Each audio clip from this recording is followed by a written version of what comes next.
News today. Brampton turns 50. Minimum wage increases in Ontario. Senegal has a new president. And in sports, Arsenal and Manchester.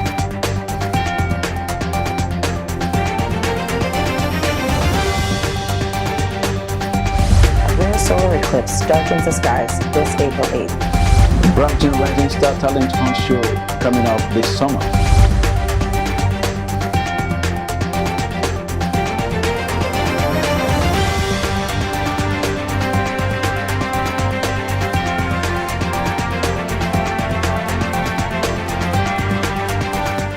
A woman was left in serious condition following a shooting on Gore Road and Fogo Road. The Peel Region Police are investigating the incident and have not yet identified any suspects. 2 a.m. on Mara Lane, just south of 38th and Post on the far east side. Police on the scene tell us the woman was inside and been hit by bullets as well. The victim was taken to Eskenazi for treatment. Police have not given any information on possible suspects in this. There has been a significant issue with illegal rental units in Brampton. A recent report highlighted that 25 international students were found living in a single basement, prompting discussions on housing shortages and rental regulations. The Black Community Canada TV, BCCTV, and the Jiwa Recording Studio were unveiled on Saturday, the 18th of May, 2024. This unveiling was carried out by the Mayor Patrick Brown, alongside Councillor Rod Parr. Pastor Timothy Oyeyinka was also present to dedicate the studio and equipment to God Almighty. MP Kamal Kera was also in attendance with several other dignitaries. Reverend Blessing, as the CEO, expressed gratitude to God and to everyone that was in attendance. Now the BCCTV joining us. Yes, I wasn't expecting to see her so soon, and we're just great to have you here with the little one. How's Genevieve? She's doing great, yeah. I'm excited to be here for this launch today. And is she here? No, Genevieve's not here. She's with her daughter right now. Oh, how old?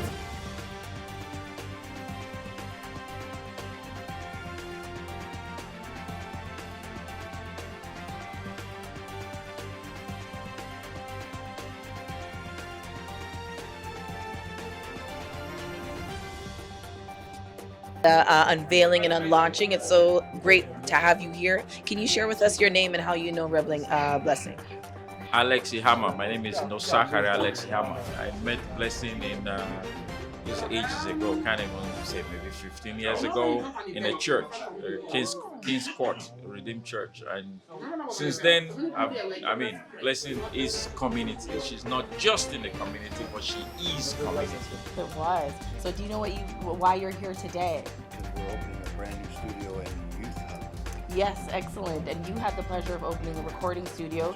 You heard some of our jams. Did you like it? It was awesome. Yeah? Actually, I'm amazed that you guys have your own jingle, so... That I could dance to that for ages. That was a really great song. It was a really great song. In this country, nothing makes me happier than seeing outright person. So I just want to say all the very best to all of you, and I can't wait to see this grow and empower, not just by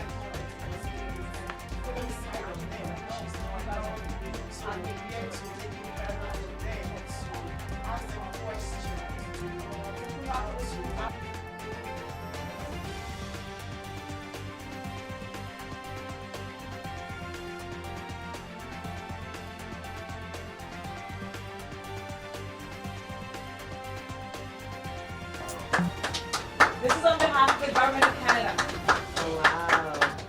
Now the BCCTV and the Jiwa Recording Studio are situated on 15 Reagan Road, Brampton City. The truck driver involved in the tragic Humboldt-Broncos bus car crash has been ordered to be deported from Canada 6 years after the incident. An Immigration and Refugee Board hearing was held virtually in Calgary for Jaskirat Singh Sidhu on Friday morning, where the decision was handed out. It was a tragedy that shook a nation. On a rural Saskatchewan road, 16 lives were suddenly ended. 13 others were injured, and countless families were forever changed. That includes for Jaskarit Singh Sidhu, the rookie truck driver whose semi collided with a bus carrying a junior hockey team. He's dealing with very severe post-traumatic stress disorder and severe anxiety, as it was. And now facing having his family broken up is pretty tough to deal with, I think. Sidhu moved to Canada from India in 2014. As a permanent resident without citizenship, his crime means his deportation is a foregone conclusion, something not all the victims' families agree with. And I don't think this is a necessary step for him and a necessary conclusion to all this. We've made our peace with this a long time ago, and Mr. Sidhu's done his time. There's a full range of emotions for the many families now processing the news. At this point, it's kind of past me. It's completely out of my control. I mean, unfortunately, he's going to have to live with the consequence for the rest of his life. Others, like the parents of another victim, Logan Boulay, say they're thankful for the decision as they continue to believe that Mr. Sidhu should be deported from Canada, saying they're prepared to remain diligent in this belief even as Mr. Sidhu may launch further appeals. But because of the length of Sidhu's unprecedented 8-year sentence, he lost his right to appeal, at least until a deportation order was granted. Now that it's been issued, he can apply to get his permanent residence back on humanitarian and compassionate grounds. And that's what we're going to do. His lawyer says Sidhu's son has medical issues that would prevent him from moving back to India with him, potentially ripping apart the family of a man some say has suffered enough. Sidhu's lawyer says the Workers at Canada Border Service Agency have voted in favor of a strike, which could lead to significant disruption at the border crossing. Meteorologists predict that Canada will experience an above-average hurricane season this year, urging residents to be prepared. Filmmaker Morgan Spurlock, known for the documentary Super Size Me, has died at the age of 53. Filmmaker Morgan Spurlock has died. The Super Size Me director's family confirmed the news to Variety. Spurlock died on Thursday after a cancer battle. He was 53 years old.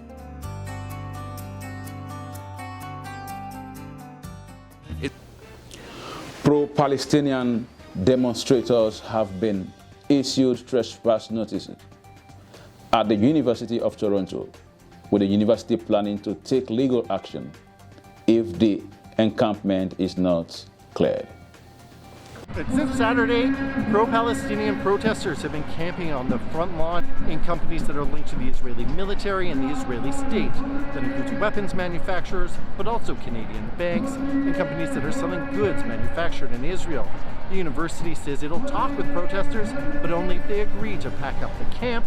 The protesters say they'll stay until the university makes a real commitment to divest. The university has asked Montreal police to clear out the camp, and Premier François Legault has said he wants police to act. However, Montreal police say the camp remains peaceful and they're hoping for a peaceful resolution.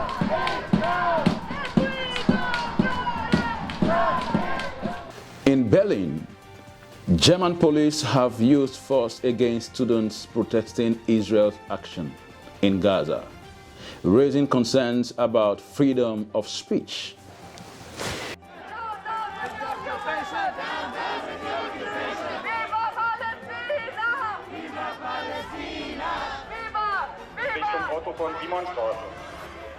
Ein Verbleib vor Ort stellt eine Ordnungswidrigkeit gemäß § 27 Absatz 1 Nummer 5 Versammlungsfreiheitsgesetz Berlin dar. Alle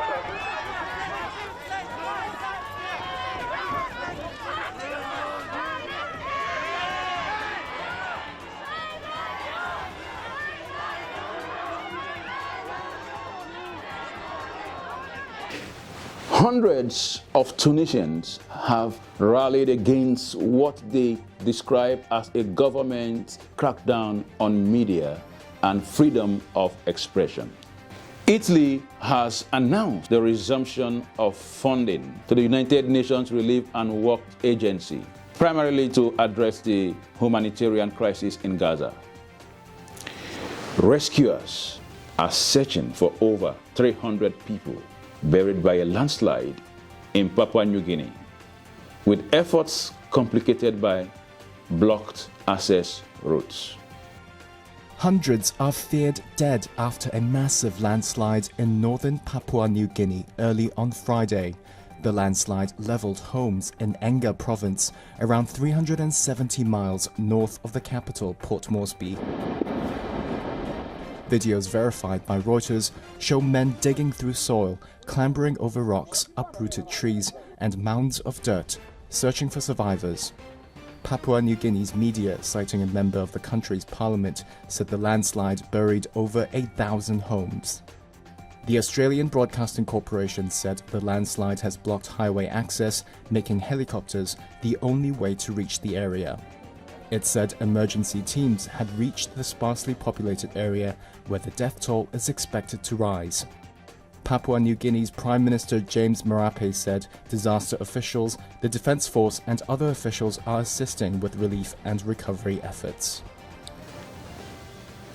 The former Colombian President Alvaro Uribe has been charged with witness tampering and faces up to 12 years in prison.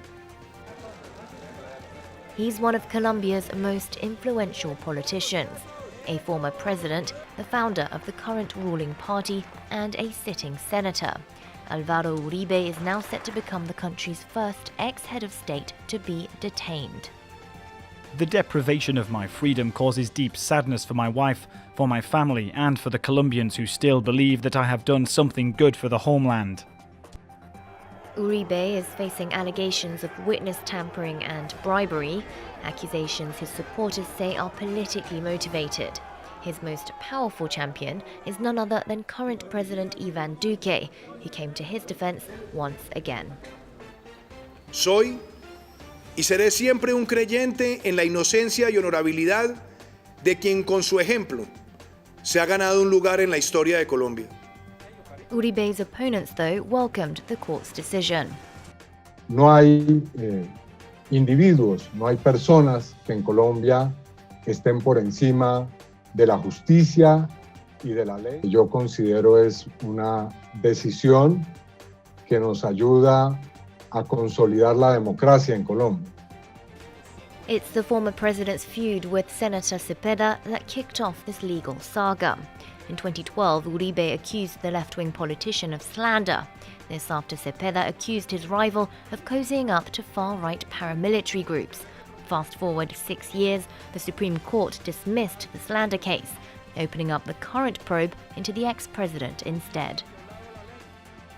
And in sports, Manchester United defeated Manchester City 2-1 to win the 2024 FA Cup at Wembley Stadium. This victory marked their 13th FA Cup win. The goals for United were scored by academy graduates Alejandro Garnacho and Kobe Mano in the first half, although Manchester City's Jeremy Doku scored late in the match. United held on to secure the victory. 143rd FA Cup final is underway and Manchester United face possibly their toughest assignment of the season. Their opponents have won their last 11 ties in the competition, including last year's final in this very fixture. Gone cross field and Garnacho might be underneath this. Goalkeeper's come for it. Garnacho! He scored! A mix-up from Manchester City and Alejandro Garnacho. Joined by Wan-Bissaka now. Fernandes. Mainu! 2-0! That's 2-0 now, all right. And there's no doubt about that one. Manchester United double the lead against the Premier League champions. And there is delirium in the red half of the stadium. Doku onto his right foot, fires through bodies. Oh, it's squeezed in. And Onana, who stopped so much, can't keep out the strike from Jeremy Doku. That's it. Get the red ribbons ready. Manchester United, FA Cup winners for a 13th time. And they've done it. But the belief has always stayed. And as we've seen so many times in the past, Manchester United come out on top in the biggest fixture in English football. Thank you for watching BCCTV News. I am Ukela Prince. On the news today, Brampton turns 50. Minimum wage increases in Ontario. Senegal has a new president. And in sports, Arsenal and Manchester.